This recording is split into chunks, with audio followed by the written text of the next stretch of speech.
All right, so this is kind of where we left off on Monday, as we were talking about. We spent the majority of the night on Monday talking about the nerve cell, which is the basic unit of communication within the nervous system. And we pointed out some neurotransmitters and what they're associated with. So we'll be bringing those up quite a bit. And we talked about what happens if damage occurs to a nerve, especially dealing with Alzheimer's disease, but also what happens, for example, when we go through puberty and our brain becomes fully myelinated. And we went through an example of current research that is showing the interaction between teens and parents because of this biological event during puberty, that there's things parents can do to help their adolescent catch up with their very fast brain. Today, what I want to focus on is we're going to get broader and broader. I want to focus on the components of the brain, and then we will get into the divisions of the nervous system. Because there's the central nervous system, which is the brain and the spinal cord, and then there's peripheral nervous system, which is everything outside the spinal cords, and kind of how everything outside the spinal cord and the brain and how they operate and communicate with each other. Okay. So we're going to start with um, this area of the brain right here. So we're going to kind of ignore the cerebral cortex for a moment, and we'll get to this in just a minute. But if we were to divide the brain into two kind of broad areas, we can divide it into what's called the lower brain and then the higher brain, which is the cerebral cortex. Sometimes this lower area that makes up the limbic system and the brain stem are called what's called the reptilian area of the brain. Now, let me explain that. Any animal, any species that has a brain, they have a limbic system and a brain stem. So some species just have a limbic system and a brain stem, and then other species, quite a bit of them, as they are in their evolutionary time, have a cortex that controls different aspects of their ability. Okay. Now, we should start though with the complete size of the brain. So when we add the cortex and the limbic system and the brain stem together, what do we have? Okay. First of all, it's important to say that humans do not have the biggest brain in the United Kingdom or the kingdom of animals and species. For species, the size of the brain is associated with the size of the species bodies. So if you think about blue whales, elephants, they're the guys that have the huge brains. Okay. The larger the species, the larger the brain. Okay. The thing that makes humans unique, though, and makes a few other primates and whatnot unique is that we do have an oversized brain in proportion to our body. Okay. Um, and so what that means is, and if you want to think about this from kind of a philosophical or theoretical area, this means that we have excess areas of our brain where that probably gave way to things like appreciating things like music and art and aesthetics and being able to do the things that humans can do that other species don't do. It's believed that this is the reason human can sit and contemplate on our past and our current and our future is because we do have at compared to other species, excess brain areas to attribute to those things.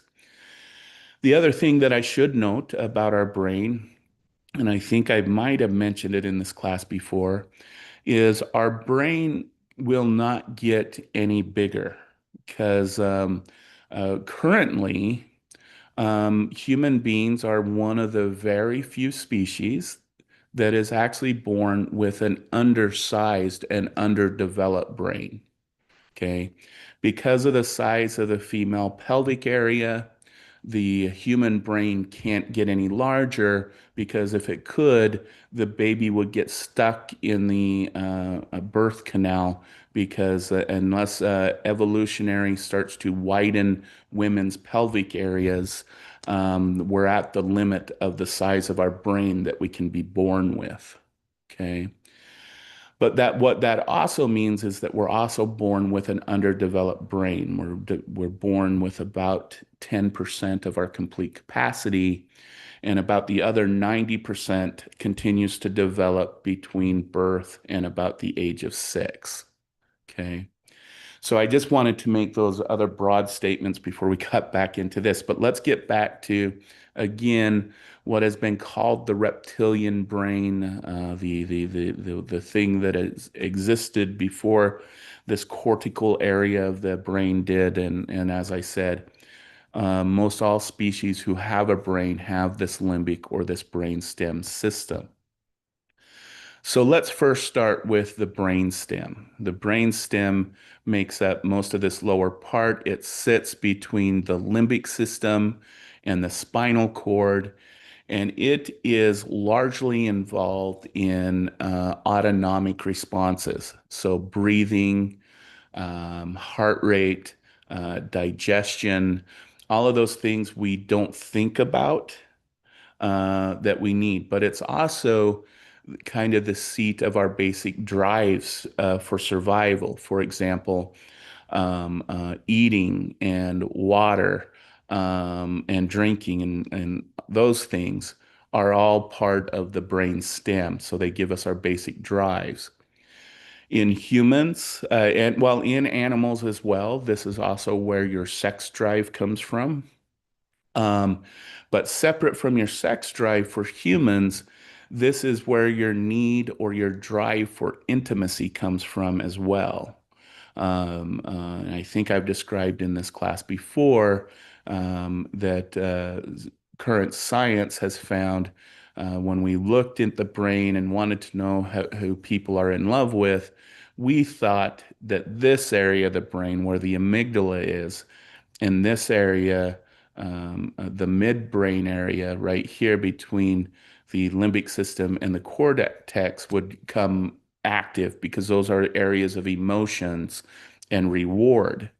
But indeed, it actually became active in the brainstem, indicating that at least for the brain, finding that intimate partner, that love of your life, that person that is your other, is actually a human drive.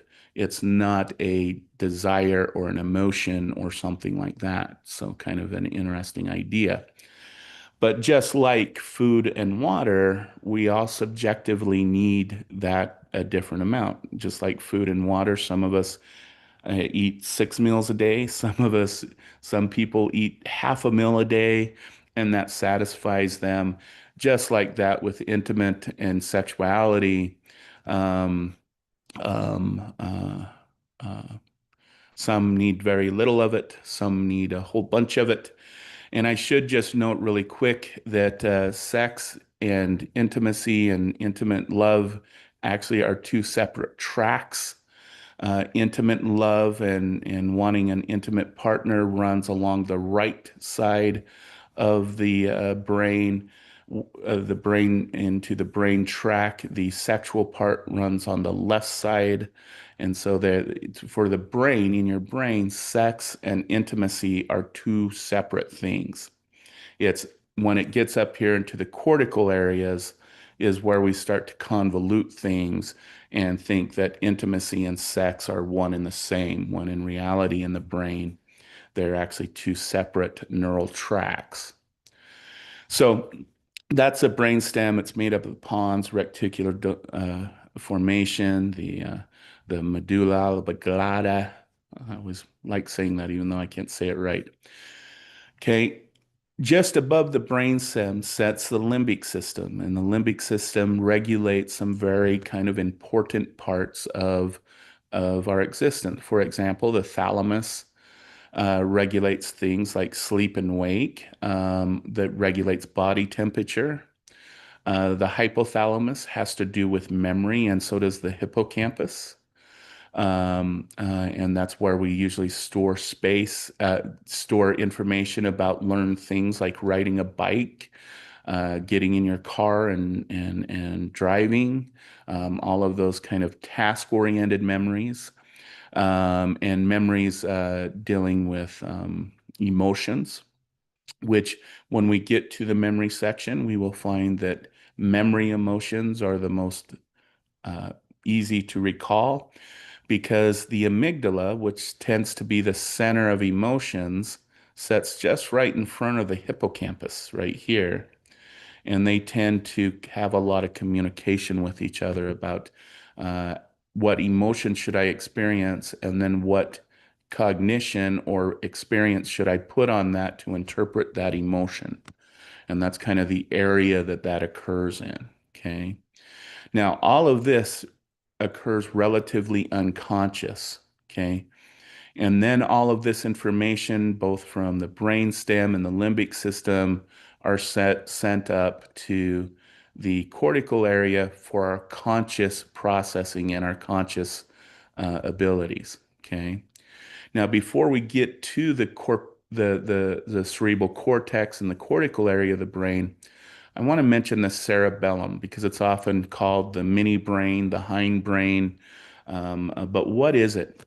The cerebellum helps us regulate patterned things such as walking in a straight line, forming words appropriately, writing, all of those tasks that require some type of coordination for it to come out right. Okay. And so, kind of an example of the importance of the cerebellum is if you've noticed talking to probably some old school boxers that have been boxing for many, many years, um, and or a little bit older and stuff, is they tend to have very slurred speech. They tend to be a little bit hard to understand, and they have a hard time walking. Most of them walk with a cane, or they have a hard time walking, and it almost looks like they have a Parkinson's type tremor and those kinds of things. Well, the thing that causes that is that your skull, the seat of your skull, kind of goes right here, okay? And the the interior of your skull is not perfectly smooth. In fact, if you were to be able to take a part of your skull off and you rubbed inside of it, it's actually much more like sandpaper than it is a smooth surface. Okay. Injuries to the front, or insults to the front of the body damage the back of the brain because the back of the brain is pushed back into the back of the skull and then push forward and back again. So when you're hit in the face, it's not your frontal cortex that's going to be damaged. It's going to be your occipital lobe or your cerebellum. That's why people say when they got hit, they saw stars. It's because your occipital lobe, which sits right here, is being squished and pushed and inflamed on the back of the skull from that front insult. Okay. But basically, for these very old school boxers and stuff like this who took too many hits to the face, is basically every time they got hit, part of the cerebellum gets sanded off.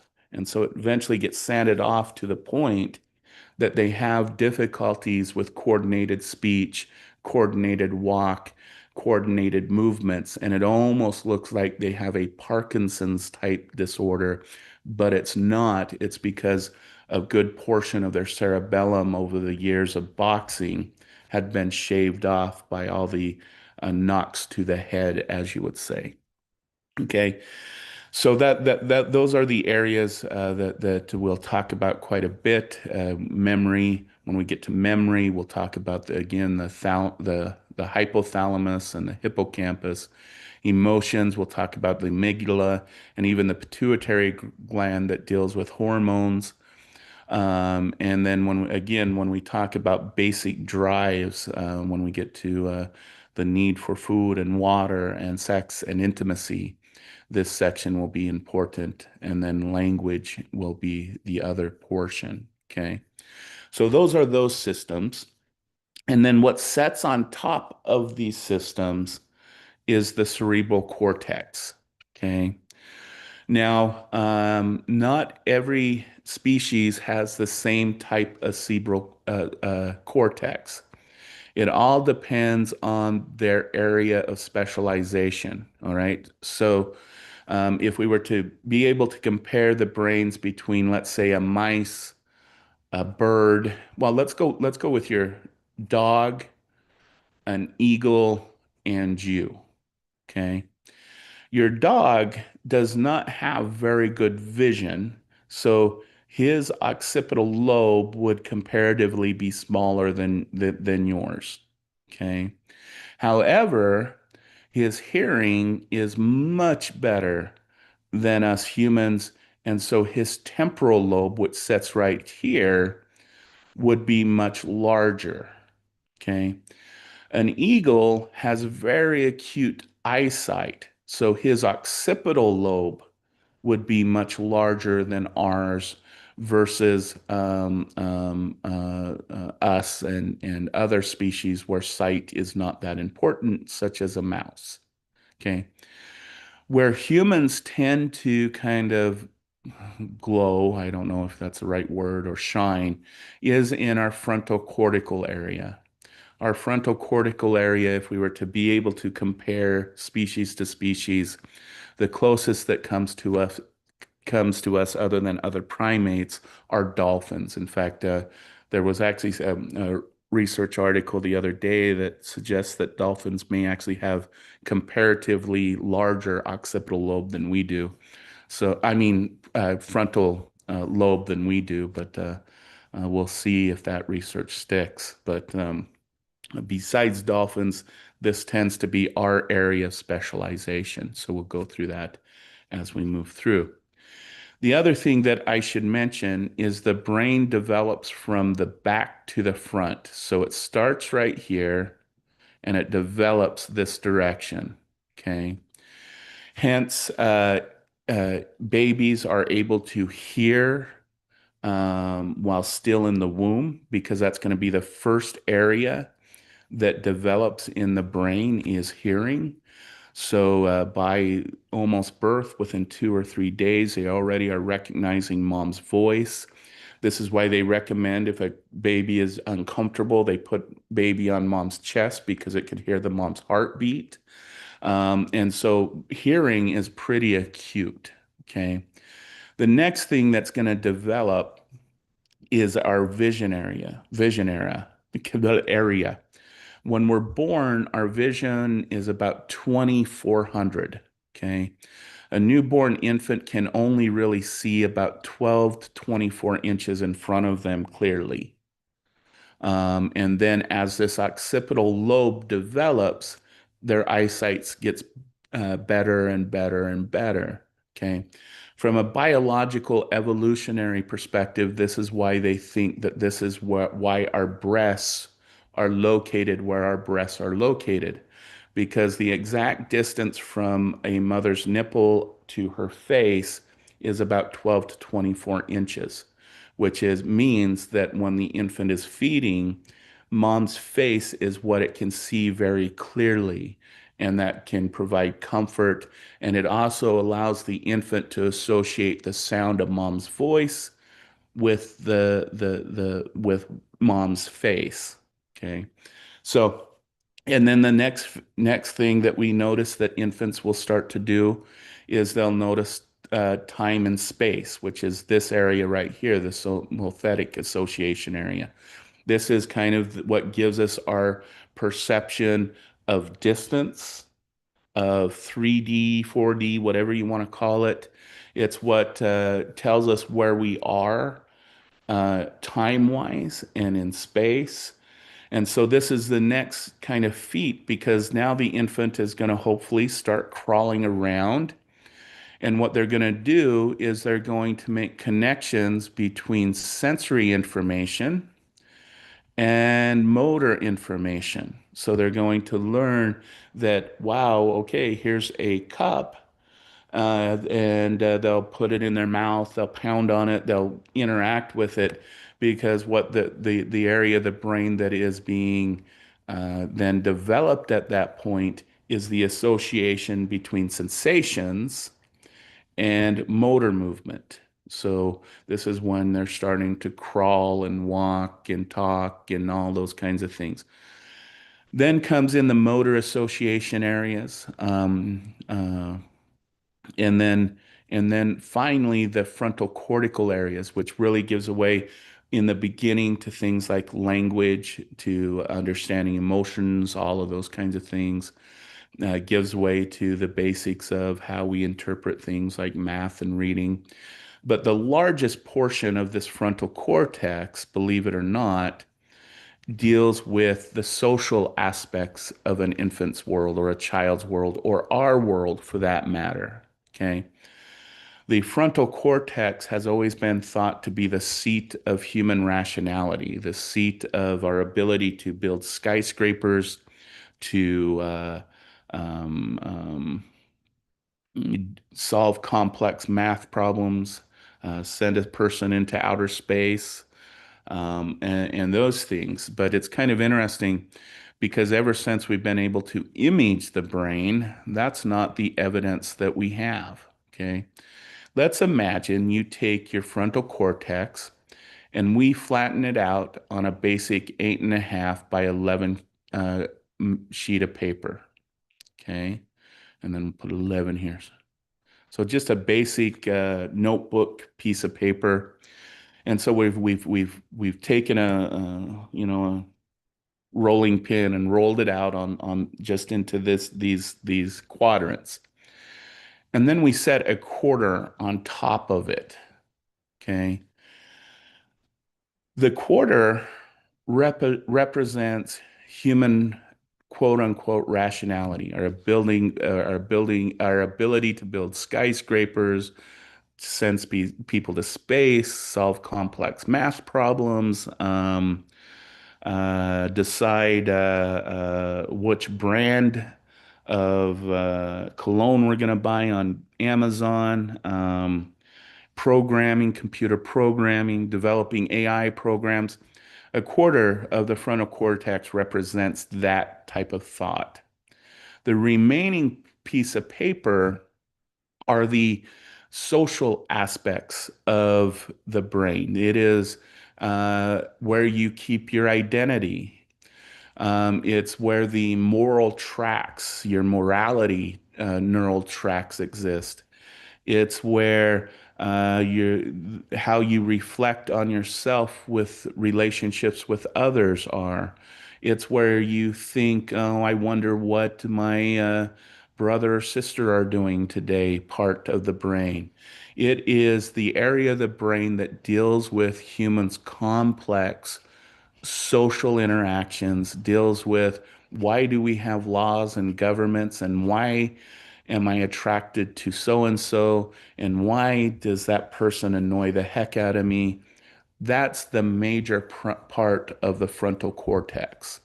Only actually a very small part is committed to building skyscrapers and launching people into space.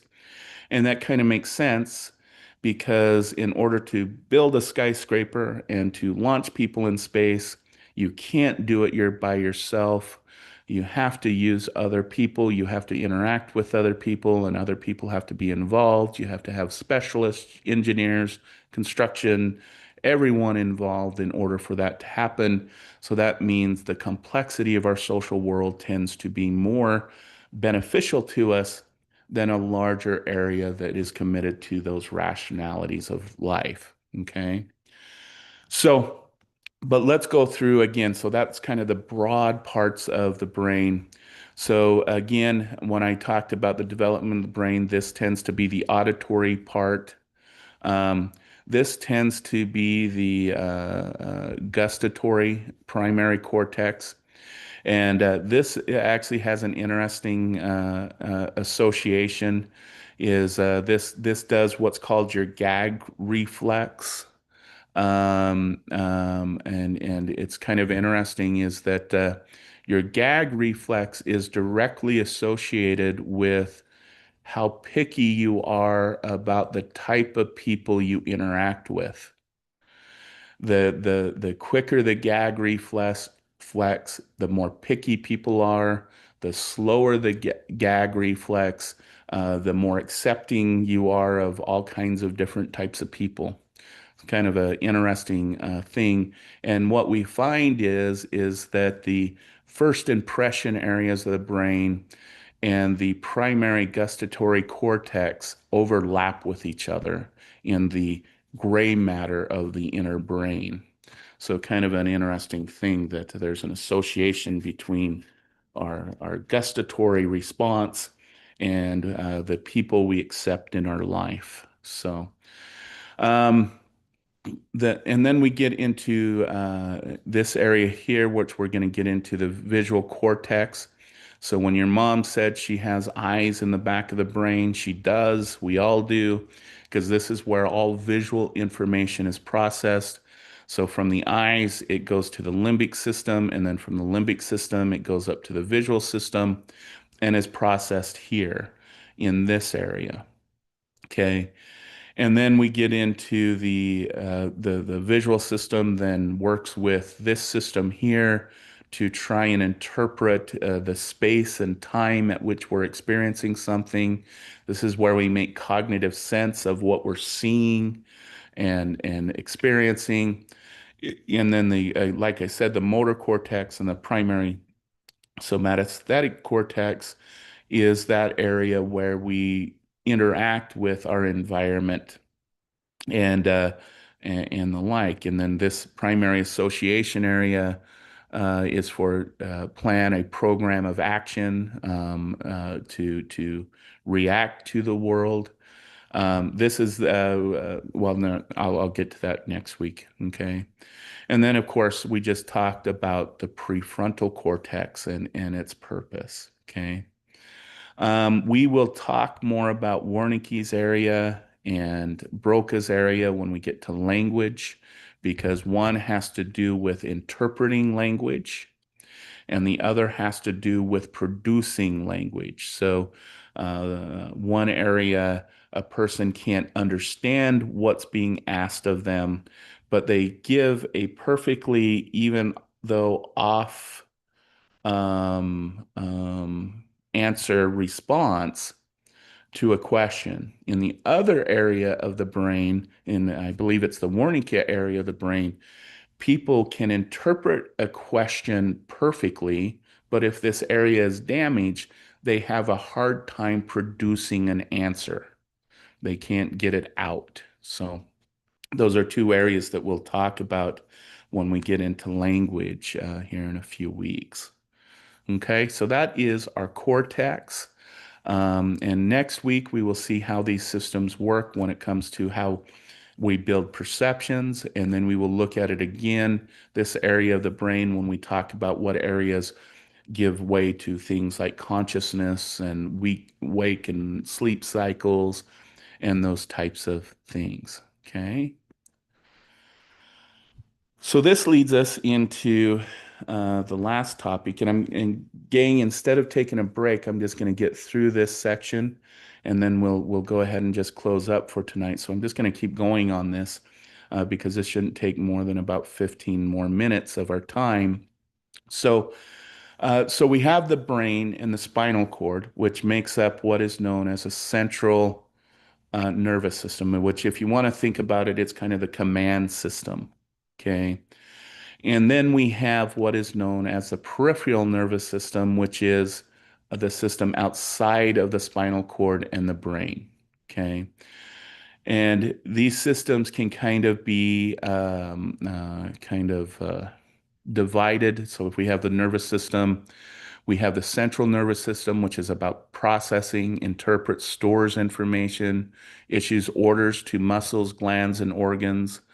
And then if we look at the brain and what the spinal cord is it's the bridge between the peripheral nervous system and the brain system.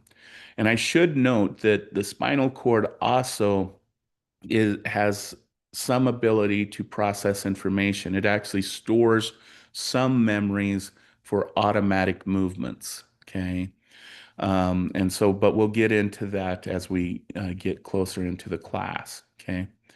The peripheral nervous system uh, is everything outside of it, and it's divided into two. The somatic nervous system, which controls our skeleton and muscle system, so movement and movement through time and space. And then autonomic nervous system regulates things like glands, bloods, vessels, internal organs. And within this, we have what is known as a sympathetic nervous system and the parasympathetic nervous system. Okay. Okay, we got that. The sympathetic nervous system is our arousal system to emergencies. Okay. If you've ever heard the term fight or flight, this is the biological system that is involved. So if we see something dangerous, our body automatically goes into a sympathetic response. And what it starts to do at that point is shut down all non-essential systems and sends the resources, the blood and the oxygen and the nerve sensitivity to the extremities of the body, meaning the legs and the arms. Why the legs and the arms is because that's what you're going to run with or that's what you're going to fight with. Okay. And so a good example of this, of systems that shut down, is if you've ever watched a movie like Gladiator or a army film when they're about to go into battle and someone urinates on themselves or defecates. That's a natural sympathetic branch response because what that means is that person is going through such extreme stress response that the body is trying to get rid of anything that is not necessary at that time, such as digestion and holding any urine and bile, because that all takes energy to do. So the body expels those things in order for the person to have more resources, if you want to put it that way, to the limbs, the arms, and the legs. Okay. When I very, very first started teaching, I had an old school police officer say that before the days of tasers and all of those kinds of things, if they came across two people who were fighting and whatnot, the first thing they would do is look at their crotch and smell. Because if you could look at their crotch and if they've wetted themselves, and if you can smell that they've defecated themselves, the best thing to do at that point is to get any bystanders out of the way and let them finish what they're about to finish. Because there's nothing, once a person has done that, there's really nothing that anyone can do unless they have a taser to get them out of that mindset, to get them out of that fight or flight response. It's going to take them getting rid of that physical energy that has already existed. And so he said in the old days that they just let them box it out, as you would say, and hopefully, unless it gets to the point that someone's going to die from choking or something like that, then they have to get involved. But that's kind of the idea behind the sympathetic response branch. Okay. And then the parasympathetic branch is the one we want to kick in when someone is fighting or when someone is arguing. It's the system that keeps calms our body down. It's active after an emotional event to kind of get us to calm down after an extreme emotion. Um, um, and it should be noted that these aren't two opposite systems altogether. Yes, we have a sympathetic response, and then we usually have a complete parasympathetic response to help us um, um, um, calm down. But it's a combination of these two systems, a sensitivity of these two systems that determine our natural body arousal response. Okay. So, for example, there's a personality factor known as neurotic versus on the opposite end is laid back. A neurotic person. Um, let me try and explain these personality factors. A neurotic person. Okay, let's say a neurotic. You see your house burning down. A neurotic person is a person who is freaking out. I mean, they're totally can't control themselves. They don't know what to do. They're walking around. They're very agitated. They're worried about, everything that it was in the house, all of those kinds of things.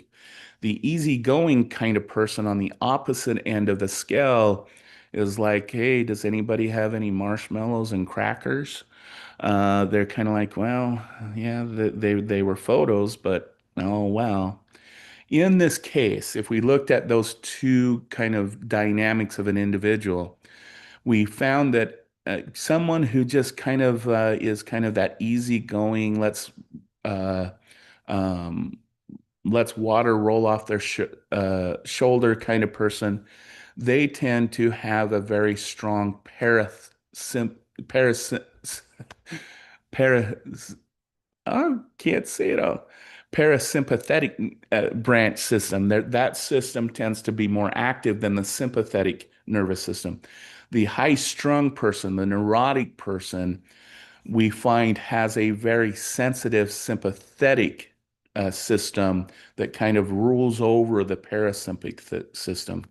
So so, for example, in treatment and everything else, this is why they teach coping skills and whatnot.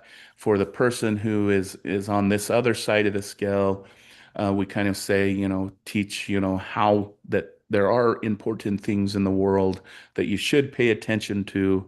Not everything is a kumbaya moment kind of approach with those. So.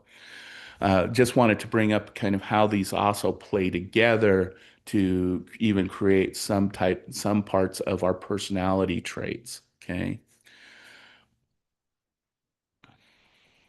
And I will just make one response because I don't want anyone to assume that these are genetically based either.